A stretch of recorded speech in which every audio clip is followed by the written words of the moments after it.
ओम शांति। मुरली अमृत की धारा है धारा जो देती है दुखों से किनारा। आइए, आपका स्वागत है मुरली अमृत की धारा में। तो आज 26/7/23 के महावाक्यों में अमृतपान है।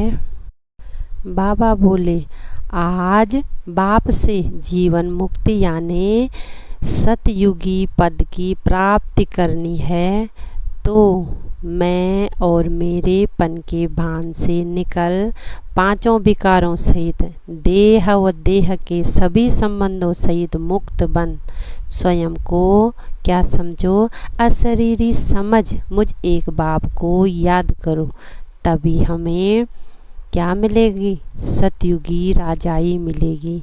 याद में ही मेहनत है, किसी के भी लगाव झुकाव में भी नहीं आना है, पूरा नष्टो मोह बनना है। फिर बाबा बोले, इस ज्ञान का बीज एक बार किसी में भी पड़ जाए तो यह ज्ञान है ही अविनाशी। चाहे कि कोई छोड़कर भी चले गए हों, फिर भी अंत में उन्हें आना ही है जरूर, क्योंकि यह ज्ञान है ही अविनाशी। तो अब भोलानाथ बाबा आया है हमारी बिगड़ी हुई तकदीर को बनाने। उसे भोलानाथ क्यों कहते हैं? क्योंकि वो हमें एक जन्म शिक्षा देकर 21 जन्मों की क्या दे देते हैं? बादशाही दे देते हैं। फिर बाबा हमारे कोई भी कमी कमजोरी बुराई को बिल्कुल भी नहीं देखते हैं। हम जो हैं जैसे हैं हमें अपना लेते हैं। तो प्राणेश्वर भोलानाथ बाबा के हम सम्मुख बैठे हैं और फिर से अपना वर्षा ले रहे हैं। तो बुद्धि हमारी कहाँ चली जाएगी? उस स्वीट होम में, परम धाम में, अपने घर में, जहाँ से हम आए हैं पाठ बजाने। तो बाबा हमें गुलगुल यानी फूल बनाकर अपने साथ ले जाएंगे, क्योंकि हैं ही वो पतित से पावन। तो बाबा कहते हैं, तुम बच्चे भूल गए थे तो ड्रामा अनुसार मुझे आना पड़ता है। तुम हो लकी सितारे, क्योंकि तुम बच्चे ही ब्रह्मांड के मालिक भी बनते हो और विश्व के मालिक भी बनते हो। तो बाबा कहे, त्रिलोकीनाथ के पास आए हो, तुम भी त्रिलोकीनाथ बनते हो, यानी तीनों कालों को जानने वाले। और बाबा तुम्हें क्या बना रहे हैं? बैकुंठ नाथ बना रहे हैं, जो बाबा स्वयं नहीं बनते हैं। तो हुए ना हम लकी सितारे। तो बाबा की महिमा अलग और बैकुंठ नाथ वालों की महिमा अलग, यानी कि देवताओं की महिमा अलग है। तो बाबा की महिमा है ज्ञान का सागर है, शांति का सागर है। और देवताओं बैकुंठ नाथ यानी देवताओं की महिमा में है वो सर्वगुण 16 कला संपूर्ण होते हैं। फिर बाबा बोले, सृष्टि चक्र में 4 युग दिखाए गए हैं, लेकिन तुम ब्राह्मण बच्चे ही जानते हो और तुम्हारे लिए ही ये सृष्टि चक्र में 5वां युग भी है, जो कि है संगम युग। वो कौन सा है? लीप युग है, जो 100 वर्ष का है। इसी संगम पर तुम ब्राह्मण बनते हो और ब्राह्मण से देवता बनाने की पढ़ाई भगवान तुम्हें पढ़ा रहे हैं। तो देखो, सुप्रीम गॉड फादर कहने से ही बुद्धि हमारी कहाँ चली जाती है? ऊपर चली जाती है। तो राजयोग सिखलाने वाला है ही वो गॉड फादर। तो बाबा कहते, दैवी गुण वाले ही मनुष्य होते हैं, देवी देवताएं। तो अभी निश्चय होना चाहिए कि हम उस सुप्रीम गॉड फादर के सम्मुख बैठे हैं। यह बाप है ही गुप्त परम धाम का रहने वाला, जहाँ से तुम आत्माएं आती हो। नीचे स्थूल वतन में पाठ बजाने के लिए।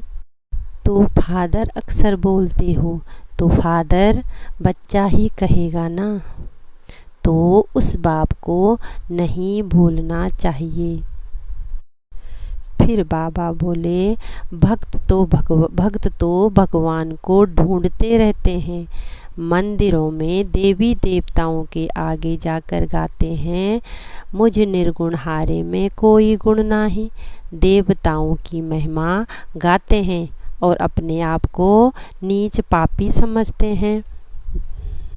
तो जरूर पहले संपूर्ण निर्विकारी दुनिया थी, जिसकी स्थापना शिव बाबा करते हैं। उसको कहा ही जाता है शिवालय यानी कि स्वर्ग। तो भारत पहले स्वर्ग था, अब फिर बन रहा है। तो बाबा बोले, भक्ति मार्ग में भी सबसे जास्ती भक्ति कौन करते हैं? जरूर जो पहले क्या थे, पूज्य थे, फिर क्या बनते हैं, पुजारी बनते हैं। तो पहले भक्ति थी ही एक अव्यभिचारी, फिर धीरे धीरे नीचे उतरते गए तो भक्ति भी व्यभिचारी हो गई। तो आपे ही पूज्य और आपे ही पुजारी बनते हैं। ये सब बातें परम पिता परमात्मा आकर वो गॉड फादर हमें इस संगम पर समझा रहे हैं। तो अभी हैं जीवन बंध में और आगे जाना है जीवन मुक्ति अवस्था में। तो पहले है ही रुद्र माला, फिर बनेगी विष्णु की माला। तो फिर है नशे की बातें। बाबा कहते, तुम बच्चों की माला सिमरते हैं कौन? भक्त लोग। भक्ति में भी तुम बच्चों की माला सिमरते हैं और हमारी है ही अभी बन रही है, विजय माला तैयार हो रही है। बाबा बोले, तुम ही राज्य करते हो और फिर तुम ही जाकर क्या सबसे पहले माला फेरते हो। तो ये सब थी भक्त की बातें। अब बाबा आकर हमें स्वर्ग का मालिक बनाते हैं, राजयोग सिखलाते हैं। तो सद्गति देने वाला एक ही बाप है, जो आकर सतयुगी राजधानी की स्थापना करते हैं। फिर अपने आप को नशा चढ़ाओ। बाबा कहते हैं कि मनुष्य थोड़े ही जानते हैं कि कैसे सतयुगी राजधानी स्थापन होती है। ये सिर्फ तुम ब्राह्मण बच्चे ही जानते हो कि कितनी बड़ी राजधानी स्थापन हो रही है। सूर्यवंशी, चंद्रवंशी, साहूकार प्रजा, साधारण प्रजा, नौकर चाकर आदि सब चाहिए ना। शिव जयंती के बाद तुरंत से कृष्ण जयंती आती है। इसका राज भी तुम बच्चों की बुद्धि में है। तो गृहस्थ व्यवहार में रहते हुए पढ़ते रहना है और अपने पुरुषार्थ को तीव्र करते रहना है। इस वंडरफुल पाठशाला में सभी बूढ़े बूढ़ियाँ, स्त्री पुरुष, बच्चे जवान सब पढ़ाई पढ़ते हैं। वंडरफुल पाठशाला है क्योंकि हम हैं ही गॉड फादरली स्टूडेंट। ईश्वर ब्रह्मा द्वारा हमें पढ़ा रहे हैं। तो बाबा माताओं की कितनी महिमा करते हैं। तो बहादुर बनना है, शेर पर सवारी दिखाते हैं ना। तो पवित्र बन बैकुंठ का मालिक जरूर बनना है। तो पढ़ाई को अच्छी रीति धारण कर नॉलेजफुल बनना है। विजय माला में शिरोमणि बनने के लिए माया के बंधनों को क्या करना है, काटते जाना है। बहादुर बन पवित्र जरूर बनना है। फिर बाबा बोले, इच्छाओं के पीछे भागना ये क्या है? एक इच्छा के बाद दूसरी इच्छा क्या होती है? उत्पन्न होती जाती है।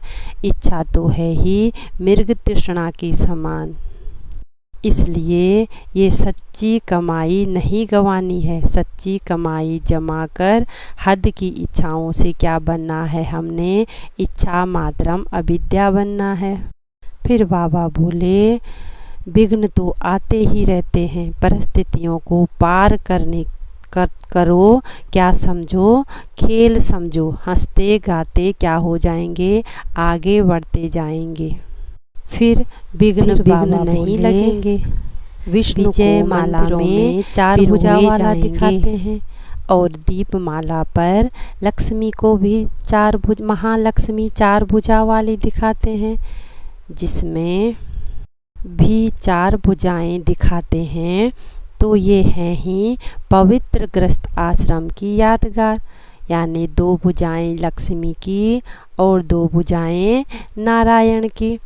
तो ऐसे नॉलेजफुल बाप जो हमें भी क्या बना रहे हैं, मास्टर नॉलेजफुल बना रहे हैं, ऐसे बाप को शुक्रिया शुक्रिया शुक्रिया। ओम शांति। Thank you.